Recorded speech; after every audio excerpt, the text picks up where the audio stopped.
नमस्कार दोस्तों, गुजरात के अंदर 10 से 12 दिसंबर के बीच में वाइब्रेंट गुजरात समिट होने वाली है, जिसके अंदर दुनिया भर के इन्वेस्टर्स आके गुजरात के अंदर इन्वेस्टमेंट करेंगे। पर इस समिट के पहले ही गवर्नमेंट के द्वारा कुछ डॉक्यूमेंट रिलीज किए गए और उन डॉक्यूमेंट के अंदर पता चला कि गुजरात के अंदर इस समिट के 6 दिन पहले $86 बिलियन का इन्वेस्टमेंट आ चुका है। यानी कि इसको मैं रुपए में कन्वर्ट करूंगा तो 7.17 ट्रिलियन रुपीस का इन्वेस्टमेंट गुजरात के अंदर ऑलरेडी आ चुका है। दोस्तों, अगर आप किसी को बताओगे कि यार एक समिट होने वाली है जहां पर जमाने भर के इन्वेस्टर्स आने वाले, वो समिट हुई नहीं है, उसके पहले ही 6 दिन पहले ही 7 ट्रिलियन रुपीस का इन्वेस्टमेंट आ गया है, कोई भी चौंक जाएगा, क्योंकि this is a huge number. Gujarat के अंदर ये ऑफिशियल वेबसाइट है वाइब्रेंट गुजरात समिट की, जो कि 10 से 12 जनवरी के बीच में होने वाली है। 6 दिन बाकी हैं और अभी जो थीम है वो है gateway of the future. 10th summit है ये और इसके अंदर ह्यूज अमाउंट ऑफ इन्वेस्टमेंट आ रहा है, जिसे देख के लगभग हर कोई चौंक रहा है। तो बात आती है गुजरात के अंदर इतना इन्वेस्टमेंट क्यों आ रहा है, अभी क्यों आ रहा है, ये समिट ओरिजिनल में है क्या, इन सारी चीजों को मैं शुभेंद्र चौहान इस सेशन के अंदर डिस्कस करूंगा। बट उसके पहले आप लोग मेरे साथ में एसआरसी 10 टेलीग्राम ग्रुप के ऊपर जुड़ सकते हो। मेरे क्लास की अपडेट, पीपीटी, पीडीएफ सब कुछ आपको मिल जाता है। इसके अलावा दोस्तों, अगर आप लोग को यूपीएससी सीएससी की तैयारी करना है, इंडिया के टॉप एजुकेटर से पढ़ना है, वो भी ऑफलाइन क्लासेस के अंदर, तो आप लोग अनअकैडमी की ऑफलाइन क्लासेस के अंदर जुड़ सकते हो, जहां पर आपको इंडिया के टॉप एजुकेटर ऑफलाइन पढ़ाएंगे। दिल्ली के करोल बाग मुखर्जी नगर के अंदर और प्रयागराज के सिविल लाइंस के अंदर ऑलरेडी हमारी क्लासेस जो है वो शुरू हो चुकी हैं। ये अपने आप में बहुत सिग्निफिकेंट है। 30 जनवरी से नई बैचेस शुरू होने वाली है मुखर्जी नगर के अंदर, 4 जनवरी से प्रयागराज के अंदर और 27 जनवरी से करोल बाग के अंदर। अगर आप जुड़ना चाहते हो तो आप अभी जाओ ऑफलाइन के अंदर, सेंटर को विजिट कर लो, देख लो सब सही है कि नहीं है ना, वहां के इंफ्रास्ट्रक्चर्स देख सकते हो। आपको ऐसा है कि नहीं अभी तो मैं दूसरे शहर में हूं, मैं जाऊंगा दिल्ली, पर उसके पहले मेरे को घर बैठे बैठे पता लग जाए कि कितनी फीस है, कौन पढ़ाएगा, टेस्टीज कितने की मिलेंगी, ये सारा जो अमाउंट है ये कितने का आएगा, 1-on-1 मेंटरशिप मिलेगी कि नहीं, मेरे ऊपर कितना ध्यान दिया जाएगा, ये सारे डाउट आपके क्लियर किए जाएंगे। नीचे एक काउंसलिंग फॉर्म मैंने पिन कर दिया है, उस काउंसलिंग फॉर्म को फिल आउट कर देना, हमारी टीम आपको रीच आउट कर देगी और आपके जितने भी डाउट है ना उन सबको सॉल्व कर देगी। इसके अलावा दोस्तों एक बहुत इंपॉर्टेंट चीज है कि अगर आप वो काउंसलिंग फॉर्म भर के ऑफलाइन सेंटर पे जाते हो ना, तो उसके बाद आपको काफी सारे बेनिफिट मिलेंगे। वीआईपी ट्रीटमेंट मिलेगा आपको। पहला वीआईपी ट्रीटमेंट तो ये मिलेगा कि आपको डेमो क्लासेस अवेलेबल करा दी जाएगी। दूसरा कि आपको 35% तक का डिस्काउंट मिलेगा, क्योंकि अगर आप वो काउंसलिंग फॉर्म भर के गए हो मतलब आप मेरे स्टूडेंट हो, ठीक है, तो बिल्कुल से आप उस काउंसलिंग फॉर्म को भर के जाना, ठीक है। इसके अलावा दोस्तों अब बात करते हैं कि ये जो वाइब्रेंट गुजरात समिट है ये है क्या। तो 2003 से ये समिट हर 2 साल में एक बार होती है, जहां पर दुनिया भर के इन्वेस्टर्स आके गुजरात के अंदर इन्वेस्टमेंट की बातें करते हैं। इस बार 10th समिट हो रही है, जिसका नाम है, जिसकी थीम रखी गई है गेटवे ऑफ फ्यूचर, और इसके अंदर गुजरात में ढेर सारा इन्वेस्टमेंट आया है। सवाल उठता है गुजरात में इतना इन्वेस्टमेंट आ क्यों रहा है, ठीक है। देखो, गुजरात के अंदर सबसे पहली चीज इन्वेस्टमेंट का कारण है वहां का इंफ्रास्ट्रक्चर। अरे आप खुद सोचो कि मैं आपको कहूं कि यार कहीं पे बिजनेस सेटअप करना है, तो आप कुछ बेसिक फैसिलिटी तो देखोगे ना। अगर मैं आपको कह दूं कि यार इंडिया में इन्वेस्टमेंट करना है और अफ्रीका में कहां करोगे, तो आप बोलोगे यार इंडिया में ही करूंगा। क्यों? क्योंकि इंडिया में इंटरनेट की सुविधा है, रोड कनेक्टिविटी अच्छी है, पोर्ट अच्छे हैं, ऐसी कंडीशन में यहां पर जो प्रोडक्शन होगा उसको मैं कस्टमर तक पहुंचा पाऊंगा। अफ्रीका में तो ऐसी चीजें है ही नहीं, वहां पर आप अंबानी को ही भेज दो तो भी बिजनेस करना मुश्किल हो जाएगा। क्यों होगा? क्योंकि इंफ्रास्ट्रक्चर अवेलेबल नहीं है। इंफ्रास्ट्रक्चर एक बहुत इंपॉर्टेंट रोल प्ले करता है प्रोडक्शन को बढ़ाने में। गुजरात के अंदर इंफ्रास्ट्रक्चर बहुत अच्छा है।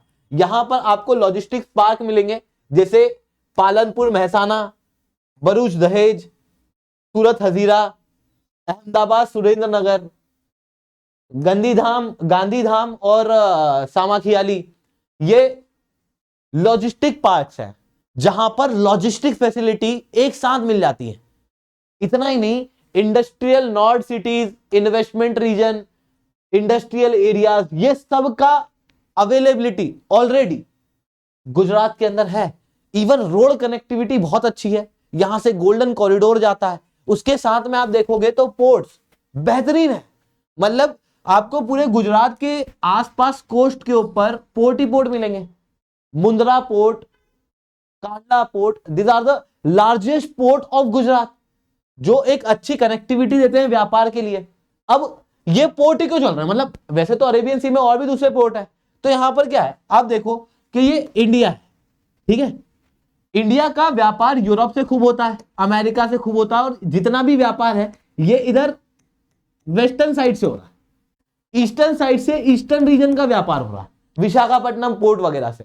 हालांकि अगर साउथ ईस्ट एशिया से ही व्यापार हो रहा है, कोई बड़ा कंटेनर आ रहा है ना, तो वो इधर वेस्टर्न साइड में ही आएगा, सही होगा और क्या। अब गुजरात इसलिए स्पेसिफिक लोकेशन है क्योंकि नीचे केरला के अंदर अगर सामान जा रहा है तो उसको फिर नॉर्थ इंडिया तक रोड से भेजना पड़ेगा, गुजरात बीच में है, जिसके कारण से यहां से सामान पूरे इंडिया के अंदर बराबर दूरी पे भेजा जा सकता है, स्ट्रेटेजिक लोकेशन, जिसके कारण से गुजरात के अंदर हमेशा से ज्यादा इन्वेस्टमेंट आते हुए दिखाई देते हैं। इतना ही नहीं, गुजरात के अंदर से ट्रॉपिक ऑफ कैंसर जाता है, मध्य प्रदेश, छत्तीसगढ़, झारखंड, वेस्ट बंगाल, इन रीजन से भी जाता है, पर गुजरात से भी जाता है।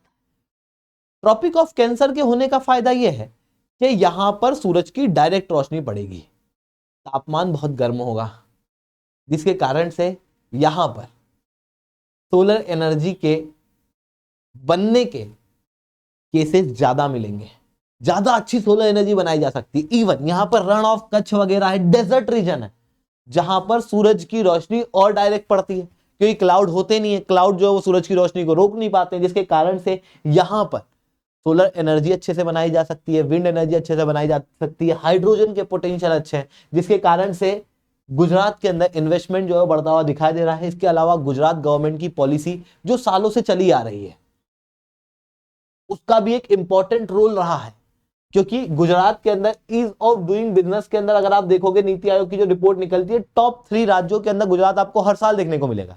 2018 से आज तक आप उठा के देख लो, हर बार टॉप 3 के अंदर गुजरात रहेगा ही रहेगा। इतना ही नहीं, देखो एक कारण तो ये भी है कि अंग्रेज जब भारत से गए उसके बाद गुजरात को थोड़ा बेनिफिट मिल गया, क्योंकि अंग्रेजों ने उन क्षेत्रों को डेवलप किया जो पोर्ट वाले रीजन थे।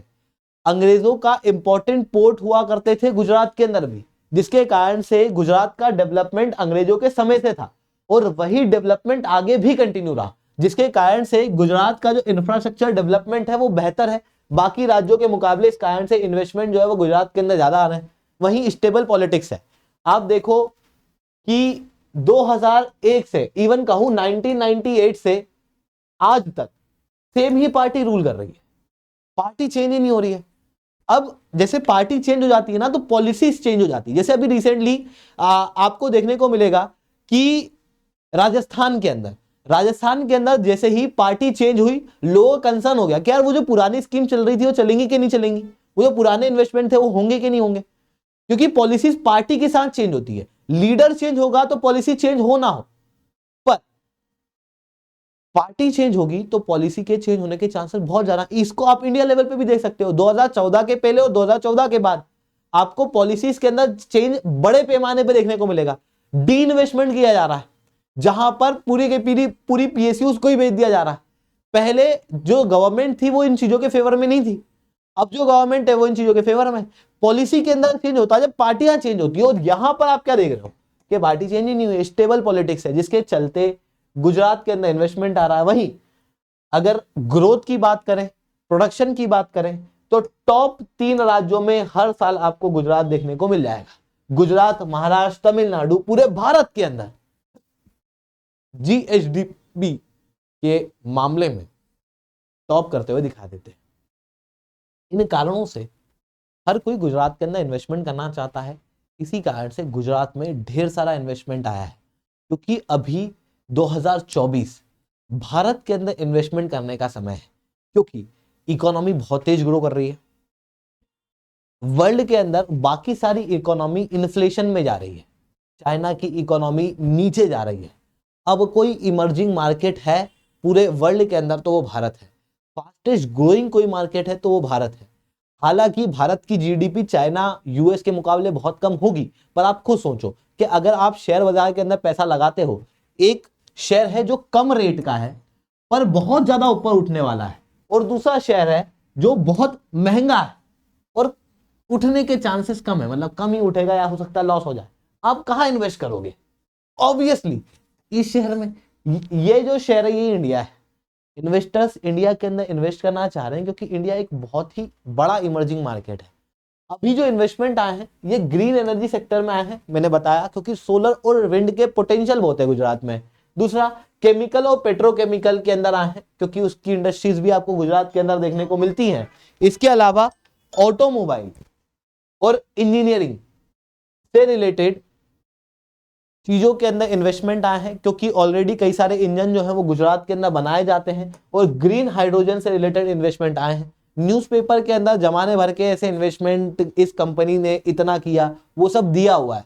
हालांकि वो हमारी एग्जाम्स पॉइंट ऑफ व्यू से इंपॉर्टेंट नहीं है, इस कारण से उस पॉइंट को मैं यहाँ पे नहीं बता रहा हूँ, ठीक है, क्योंकि वो बहुत ही रिलेवेंट है, वो याद करोगे तो एग्जाम में कोई पूछेगा भी नहीं, ठीक है। और हो सकता है वो आने वाले समय में इन्वेस्टमेंट और बढ़ जाए जब समिट हो, तो इस कारण से उन चीजों को मैं यहाँ नहीं लिख रहा हूँ ताकि आपका ध्यान जो है वो डाइवर्ट ना हो, ठीक है। इसके अलावा दोस्तों उस काउंसलिंग फॉर्म को भर देना, अगर आप लोगों को ऑफलाइन क्लासेस के अंदर जुड़ना है तो इवन अनअकैडमी का कोई भी सब्सक्रिप्शन लेना है तो आप वो काउंसलिंग फॉर्म भर सकते हो। इसके अलावा दोस्तों अगर आप हमारा ऑफलाइन सेंटर देखना चाहते हो, घर बैठे ही विजिट करना चाहते हो, तो इस वीडियो को कंटिन्यू देखें।